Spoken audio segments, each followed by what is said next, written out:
Your free throws are impeccable, boy. I seen on the video you hit, what, 55 in a row? Was that 55 something, man? 132. Okay. I think it might have been more than that, Coach. Got Coach Curry in the gym right now. Your specialty was shooting free throws. I think you got a unbreakable record like that in college, right? Yeah. Okay. You also are an inductee in college as far as Hall of Fame. You know I gotta do my homework, Coach. Come on, Coach. I'm trying to be like you because you got your journalism there too. Wow. You did radio and you did journalism. Yeah.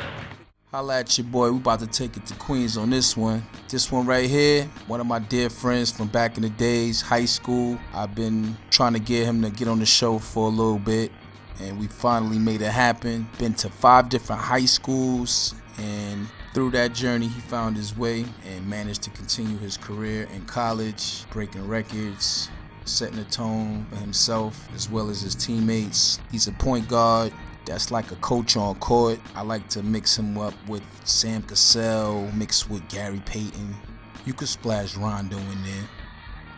When I first met Jason in Hillcrest, he was in the gym shooting around by himself, and they was telling me like he was the new kid, whatever the case may be, and he just had this focus about him. Broad shoulders, long arms, big feet, quick, crafty, and he was like the talk of the school. You know what I'm saying? We had a lot of competition at his position and so forth, but I felt like if he would have stayed at Hillcrest, it would have been a different story. But for whatever reason, I didn't know why he left. I didn't see him, you know, after a while. I didn't know what happened to him. So we're here to figure out what happened to him, how many schools he went to, why he went to those schools. Man, no wonder why you communicate well with the kids as far as coaching too. Yeah, absolutely. Definitely helps. That plays a big part of that, bro. Yep. You know what I'm saying? Holla at your boy. We on Gems in the Rock. Got a special guest, longtime friend. Man, he's been around the world on this basketball circuit, and I was just dying to get you on the show. Shout out to the viewers, in case y'all don't know. This is your boy, Jason Curry. Salute, fam. How you feel? Oh man, it's good to see you, man. Been a long time, man. Go back to Hillcrest in the early 90s. But good to catch up with you, man. Just glad that you've just been able to be blessed all these years, and happy to see you giving back to the game, man, through your video work. That's what's up, man. So that's something you say in Hillcrest. Now I understand that you went to like 4 high schools or maybe 5. Am I wrong? Yeah, I went to 5 high schools in 5 years, man. High school was a rough time for me, man. I went my first 2 years to Archbishop Malloy High School, and then because of my grades, I got kicked out of Malloy. So then I started off the next school year, Forest Hills High School, and was there for about the first month of school. And then a couple of my AAU coaches by the name of Vincent Smith and Rob Holford found a school out on Long Island called Lawrence Woodmere Academy. Right. And they thought it would be a good situation for me to just kind of get out of the city, be in a small classroom setting. But the only catch to it was that when I got kicked out of Malloy, I'd actually failed 5 classes. So even with me going to summer school and passing 2 classes, I was still 3 classes behind. And the only way that they would accept me into the school was that they said I'd have to actually go back to the 10th grade again. So I wound up going to Lawrence Woodmere and doing the 10th grade again, taking the same exact classes that I was taking at Malloy, Right. and got kicked out of there. Now, when you say kicked out, because you don't seem like the personality to be getting kicked out, were you the type of mischief kid back in the days that, you know, we could look back now and say, well, you know, what made you get kicked out? Was it financial? Was it you really get into trouble? What was it like? Yeah. So I mean, there's various reasons why schools can put you out of the school. You know, and for me, it was primarily academically. You know, like there were academic standards at those schools. So at Malloy, they only allowed you to fail a maximum of 2 classes by the end of the year. And if you fail 2 classes or less, then you can make those up in summer school. Anything more than that, you got kicked out the school. Like you just couldn't keep up academically. So like I said, actually my first year at Malloy, I wound up failing 2 classes, and one of my teachers was gracious enough to give me a 70. Otherwise, I actually would have failed 3. So that was my freshman year. So because I technically only failed 2, I was able to go to summer school, make up those 2 classes, and come back for my sophomore year. But as I said, my sophomore year I wound up failing 5 classes. So even though I went to summer school to make up 2, I was still 3 classes behind. So now you fast forward back to Lawrence Woodmere. And again, I just didn't really make any academic progress, taking the same classes over in the 10th grade. I think I wound up failing 1 or 2 classes at the end of that year, but then even the classes that I passed, I was just barely passing. So I'm sure from their standpoint, they just said, it didn't make sense for them to even, invest in me per se, because they could just see that I wasn't going to be able to do the work at the time. So I got put out of that school. And that's really how I wound up at Hillcrest. In 5 years, yep, 5 schools, you ended up in Hillcrest right after that. Yep. So Hillcrest wound up being my 4th high school. Oh, okay. Okay, and technically it's my 4th year of high school, but I'm only a junior academically now. Oh. So now I wound up going to Hillcrest for my junior year, and that was actually the first year that I wound up passing all of my classes without having to go to summer school. But the bar was really so low, like passing was 65. Right. So even though I passed all of my classes, I was doing just enough to get by. Like all my grades were 65 to 69. I might have had two classes that I got 70s in. So at the end of that year, I really have no more high school basketball eligibility. Right. But I still have another year of high school because I'm only a junior. And again, Vincent Smith. I walked in the Lost Battalion one day to work out, and Vince was in there one day, and he gave me papers and an application for Cheshire Academy, which was a prep school, boarding school in Connecticut. It was one of the top basketball programs in the Northeast. I filled out, the application. I wound up getting admitted into that school, so that wound up being my 5th high school. Wow. I did 12th grade there, and that's really when my life changed. Right. Just as far really, as basketball as well as academic. Everything. Everything. Just really being able to get outside of the city, get away from a lot of distractions that I had going on, personally, educationally. It was like everything that I needed. Like it was structure. I learned how to study. I learned how to be academically disciplined, and coincidentally, it was the toughest school that I actually attended. And everybody, a lot of people know Archbishop Malloy is a very strong school. Lawrence Woodmere Academy is a very strong school. But Was Cheshire, Kenny Anderson there when you was at Malloy? Yep. So I was a year behind Kenny Anderson. Behind Kenny? Yep. So when I was a freshman, Kenny was a sophomore, and in my sophomore year, Kenny was a junior. But I wound up graduating from Cheshire Academy with 2nd honors. And to just kind of look back and think, how I had all those other academic struggles, but I got to a situation that was just, right for me, and really, like, the rest is history. College, when I wound up, doing well, and everything just kind of took off from there. Now, hold on a sec. You're talking about college now. So your transition to high school is over, and now college is something that you have to embark on.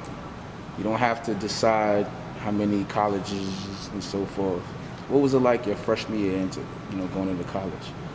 Yeah, my freshman year, I'd say it was good, but like most freshmen would tell you in college, there's difficulties, So the good part was that my freshman year of college, I wound up starting. I wound up being the starting point guard, played 30-something minutes a game, Didn't have to look over your shoulder? Nah, like who wouldn't want that? Like the coach put the ball in my hands as a freshman, but it wasn't always easy. Preseason was tough. Like the competition was very good. Even though I was starting, I wasn't consistently having good games. So, it was up and down a little bit. Maybe halfway through the season, I hit the freshman wall. But, the good thing is that the coach really entrusted the program into my hands for the next 4 years. So all that experience that I gained, by getting valuable time as a freshman really paid dividends for me later on.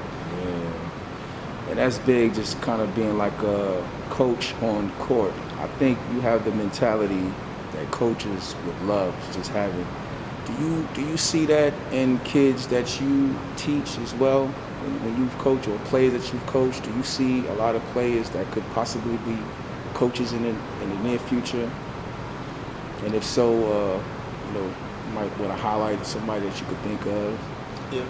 So I think like when I think of players who can be coaches, the first thing I think of is players who have high basketball IQs. You know, not necessarily the best players. Right. And sometimes the players with the highest basketball IQs may not have the best talent, which means that you can understand the game from a strategic standpoint, but you may not have the physical capabilities to go out there and do it, but you can understand it. Right. And then you might have guys who are just more successful on the court because they just have the God-given gifts or are able to do things physically, but they may not really understand everything as much, but in terms of the role that you give them on the team, they actually might be able to excel.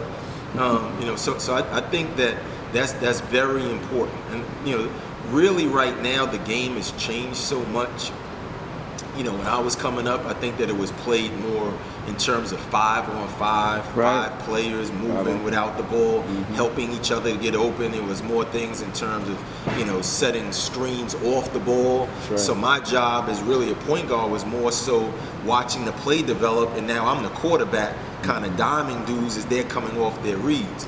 Whereas now it's really about just putting the ball in the point guard's hands and just letting them play. And really, the reads are just come off the screen. If you can get to the basket or play one-on-one, score. If not, pass to somebody else for the open shot. And everybody else really just stands around the court, just watching the 1 and the 5 just read off of each other. So I think that in terms of really being able to assess who can be future coaches, I think that it's a little difficult for me to tell with some of the younger players, because I think that basketball is almost like the fashion industry. Where, you know, they say things kind of go in cycles and things come back. And I wouldn't be surprised that, you know, in maybe another 20 years, that there's a new trend where basketball will go back to playing 5-on-5. Or maybe in the next 10 years, it'll go back to needing position bigger basketball. This is positionless basketball now. Exactly. Or maybe even, you know, an emphasis on having bigger players. You know, that there might be some big dude that comes along the scenes within the next 10 years, and now everybody is going to structure their teams to try to be big. So where I'm going with this is I think that as the game, you know, will continue to transition and evolve, the best coaches will be the guys who not only understand the style of play now, but can kind of keep up as the game changes. Yeah, there's a lot of people who, you know, who want to stand behind that three-pointer and don't want to get that mid-range. That's been obsolete to some people. Coaches have different philosophies. What was your philosophy when it came, you know, to the game as far as when you started coaching? And did you know that you was going to start coaching when you started coaching? So, you know, I started my own company, Big Apple Basketball, back in 1999, and we started off as a pro touring team, where I would get overseas players who were still in New York City who were waiting to go play professionally. I'd pay them to play on our touring team, and then colleges and universities from around the country would pay me to go play against them in preseason exhibition games. So it was a great opportunity because I was able to make money from the schools, then I was able to pay the players were able to make some money, it gave them a chance to stay in shape. And during the month of October, you know, we go and play games as far north as the University of Vermont and as far south as Virginia, you know, playing University of Virginia and Norfolk State and VCU and everything in between. So it was a great opportunity. So when I first started Big Apple Basketball, it was really more of something as a hobby. And then I just kind of, you know, got more of the coaching bug. Basketball standpoint, this is where I want to give you some notes. I want to try to give you a couple of quick drills, and we'll have some demonstrations on things that I was able to use and that I've been able to pass down to my players that I work with to help them get better in a short period of time. Yeah, so I would say overall that's kind of how I got into coaching, and I've always been a player that was big into skill development. You know, before it became quote unquote fashionable. You know, like I was the kid at a young age that my parents would send me to basketball games. The first thing is that whenever you work out, you have to have goals. You got to have a plan. how important it is today as far as AAU. I know you mentioned AAU, back then. What's the difference as opposed to then and now? There's a lot of mixed reviews about AAU, negative, plus all the way around. What's your perspective about the circuit involving AAU right now today? Yep. So I think youth basketball overall is important for kids in their development, whether it be high school or AAU. But I think the big difference of playing AAU now versus when I played AAU was that when I was coming up, AAU was basically almost set up like the NCAA tournament, where you had to earn your way into the field. You had to win your region in order to advance the AAU tournament. You had to win your city in order to advance into the AAU tournament. So technically, again, if you're using the NCAA format, back then, you had to win your conference, or you had to win your city, or your state or region, and then you got invited to play in AAU tournaments, nationals, and you were competing against everybody else who won. Right. Whereas now AAU, it would almost be equivalent to saying we have 360 some NCAA teams. Everybody just come, as long as you can pay your money, you're playing in the NCAA tournament. Right. And now you have all these teams. And so you have Division I teams, you have Division II teams, you have Division III teams. And they stack too, all types of levels of teams, and as long as you pay your money, you can play in these AAU tournaments. Right. So I think that's the biggest difference is, it's still great because it gives kids an opportunity to play against people from around the country. Right. And you get to kind of test yourself against different levels of competition. But it is watered down because it's not as special, because before you actually had to be the best in your area to get invited, whereas now anybody can just do it. So you can't come into the gym to work out without having some goals or a plan. That's like saying I'm going to study, but again, in reality, what makes studying successful? Give me a couple of things that when you say, okay. Understanding the material. Okay, so in terms of understanding the material, do you put a time limit on how long you're going to study to understand the material? Or is it more effective to continue to try to absorb it until you get it? Well, I personally just study until I absorb it. He studies until you absorb it. So there's no time limit on it. I mean, you can put a time limit on it, but are you really going to be able to grasp all the information for your test? No. So now maybe that's the difference between getting an 80 and 100 of somebody that puts a time limit on it, or somebody says, I'm going to stay here and I'm going to keep studying until I get it right. High school basketball today, how many players have you tapped in throughout your years to go on to the next level? You could just give a ballpark, Wow. So I started my Big Apple basketball youth program in 2003, doing high school basketball events, doing tournaments and showcases, scholarship games, doing workouts, things during the summer. And I mean, we're really talking about 18 years now. And 18 years, so you can't put a number on that. I won't even allow you to, bro. I mean, wow, that's incredible. Now, how many people come back? Hundreds, thousands. How many people come back to your program and say, Coach Curry, appreciate what you did, and I'm going to add on to your, Big Apple movement? And what's it like when you do receive, kids coming back, staff alike, and all that?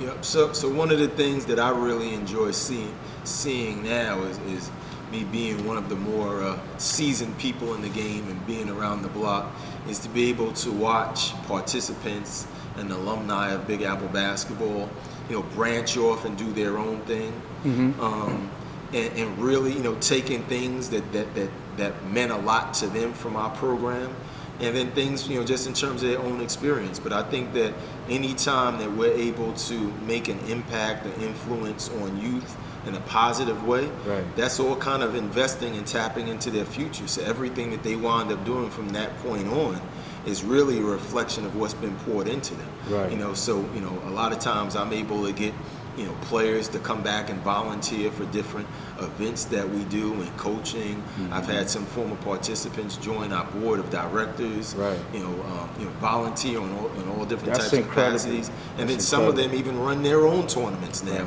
and do their own basketball training. So it's kind of like, I'll steal this line. This is something that Vincent Smith always says to me. He's like, Jason, you're doing great work, but remember, remember, I'm the tree, you're just the branch. so it's kind of like the way I look at it. You know, like, you know, for a small part of their foundation, you know, you can kind of look at myself and Big Apple Basketball as the tree, and now we have all these branches all over the world, all over the country, kind of expanding on it. Anyone can walk into the park. You know, you can call next, and if guys feel like you're good enough to get on the court, sometimes they size you up by how tall you are, by the way you look. Do you look like you can play? You know, maybe as simple as by the way that you walk or the way that you talk. People just hovering around the fence. Anything that people do, people are oohing and eyeing, really just gives you an adrenaline rush as a player. What was you known for when you played? What was that? What was you known for when you played the game? So when I played, a lot of my friends always used to call me Mo Cheeks. And for people who remember old school basketball, you know, there was nothing flashy about Mo Cheeks' game. Got the job done. And quite honestly, I don't even know if I really liked it so much. But everybody always, you know, said like, man, you have like a Mo Cheeks game. You know, like just very solid, fundamental, got the job done, never turned the ball over. You know, like wasn't the best of the best, but could play with anybody. You know, like Mo Cheeks, you don't remember too many dudes kind of like busting his behind. You know what I'm saying? But he always just kind of like he was always an important part of the winning teams that he was on. You know, so that, you know, but I would say, you know, I was always a great ball handler. You know, I was always a great shooter. Okay. And I always had I was a great passer. Right. And I had a great feel for the game. Mm-hmm. Who did you model your game after?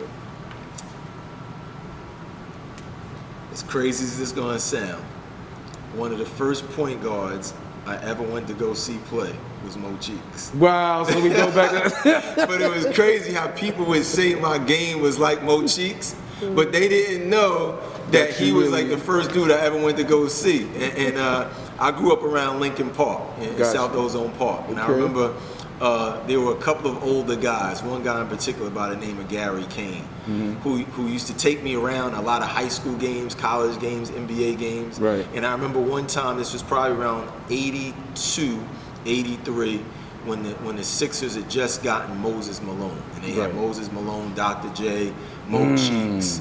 And they came to New York City to play at the Garden. And I remember watching the game, and Gary just kept telling me to just watch how Mo Cheeks ran the team.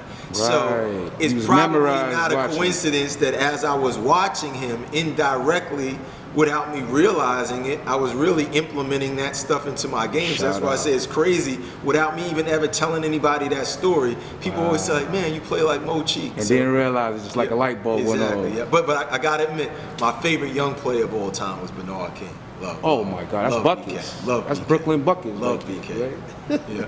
This segment of the show, real quick, just wanted to get an idea. What went on your mind going through this picture right here? Wow. So in 2019, it was just like an incredible blessing for me.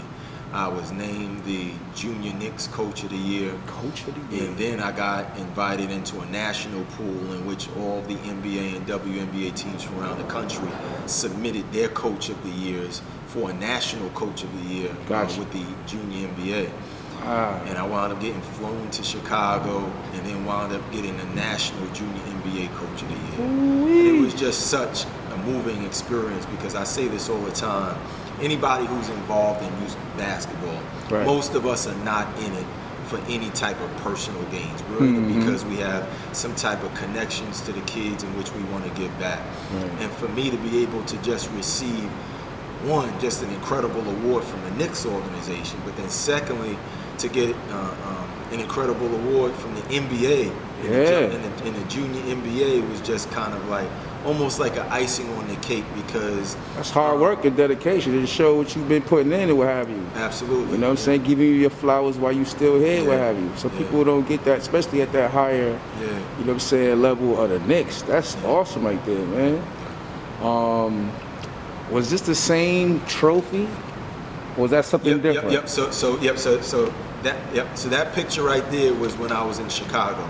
So what the junior NBA did is they flew out their 3 finalists for the junior NBA Coach of the Year. Okay. For a leadership conference. So it was myself. It was another woman, another gentleman from the San Antonio Spurs organization, and another woman from the Midwest. That's Rosalind Knox and Anthony Hernandez. Yeah. What does it say? What? For the young lady in Minnesota, from him, I think he was at the Spurs. Yes. Anthony Hernandez. Yep. So they flew out the 3 finalists. Myself representing the Knicks, another woman representing Minnesota, and another gentleman representing San Antonio Spurs. Wow. And the junior NBA, they gave me a beautiful trophy, almost similar to like the NBA type trophies you see them hold when they get the championships. And I have that in my crib. It was something I'll never forget. Oh my gosh. Toughest point guard you ever played against?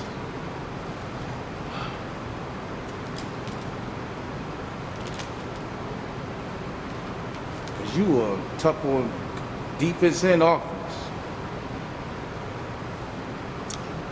I'll give 3 names. The toughest guards who I ever played against, and this is kind of like different levels. Kenny Anderson. Now, I never played against Kenny in an official, organized game with the referee, but Practice at times when we'd play pickup, and again, I was on a JV team, and sometimes they Practice was hell for you. Yep, we have pickup, in the preseason with the varsity, and got a chance to be on the court with Kenny and against Kenny. That's hands down. Right. As far as guys who my age, a guy who stands out is Khaled Reeves, who was at Christ the King. Shout out. Khaled was just so talented, so good, so strong, so skilled, and he was overshadowed by Kenny, even though he was a year younger, but Khaled was a legitimate problem. A guy from the PSAL, when I was at Hillcrest, who really had a great game against us, and then I wound up getting a chance to play and practice against him in the wheelchair trials for Queens, is a guy by the name of Ted Portwine, who played for Jackson. A lot of respect for Ted. Ted and I are great friends now. Shout out to Ted. After we got older, Ted and I would go over to Roy Wilkins Park and play pickup games against each other. That's my brother now. But Ted. And then when I got to college, there was a point guard by the name of Earl Elliott. And Earl is a Queens guy. So Earl was 2 years ahead of me. When I was a freshman, Earl was a junior at Springfield College. Earl played at St. John's Prep. And now Earl is actually one of the directors on the girls' side for the New York Outros. Wow. Earl was tough one-on-one, tough. Well, here's another scenario for you. Me, I'm a slow reader. My reader, what's your name? Josh. Josh might be a fast reader. So now when I'm going to study, I might need more time than Josh does. Because Josh might pick up things quicker than I do. That doesn't mean that I can't pick it up. But maybe that the rate I work might be different than Josh. The same way you get on the basketball court, and maybe to some people, some things become more natural to somebody else. So maybe somebody else who has a nice handle, maybe they don't have to work as long. But that doesn't mean you can't get it. That means you just have to do more. You have to stay with it until you get it. Otherwise, if you put a ceiling on yourself and say, I'm going to do this for 15 minutes, then maybe you're a C student with your ball handle. Maybe you're a D student. But you can get to an A, but you're going to have to do more. This is Jason Curry. Just did a great interview with Gems in the Rock. Make sure you tune in. I just love the way that they're giving back to the basketball community. We can all just bring our different jewels and gems in different ways, whether it's playing, whether it's coaching. But I just love what they're doing right now in terms of giving back from video productions and great interviews. Make sure you tune in. That's what's up. It's a little piece. Currently serving over 20 years as president of Big Apple Basketball, he's responsible for all aspects of Big Apple Basketball's daily operations. He also coaches the Pro Summer team. And he's also the lead workout coach for his basketball training program. As founder of Big Apple Basketball, he's created and implemented all of Big Apple's basketball programs, including the High School Challenge, High School Invitational, Scholarship Games, Shooting Challenge, and Academic Eligibility Seminars. This man will go above and beyond to support his youth in his community, always giving back, always finding a way to give back to the game, giving back to young ballers the tools that they need to go above and beyond in this game. There's a lot of tools that you can use. There's a lot of gems you can learn through this game. And I'm thankful to have a brother like Jay Curry sharing those gems. Prior to launching Big Apple Basketball, he had like a successful television and radio broadcasting career. He worked over 10 years as a college basketball color commentator, sideline reporter, and video editor. Graduated from St. Michael's College with a degree in journalism and mass communication. He was also a 4-year member of the men's basketball program and graduated with several statistical records, including career assists, #1, career assists per game, #1, career free throw percentage, career 3-point percentage, #2, and career steals, #3. In September of '09, he was inducted into St. Michael's College Athletic Hall of Fame. And that's big, leaving, a college and alma mater years ago. They recognize what you've put in. But yeah, man, couldn't ask for a better interview. Definitely appreciate your impact and your gift for the game, your gift for the gab, telling the kids what it is. Keep spreading those gems in the gym. And remember, keep your game tight and try to do what's right. You're watching Gems in the Rock. Stay tuned for the next episode.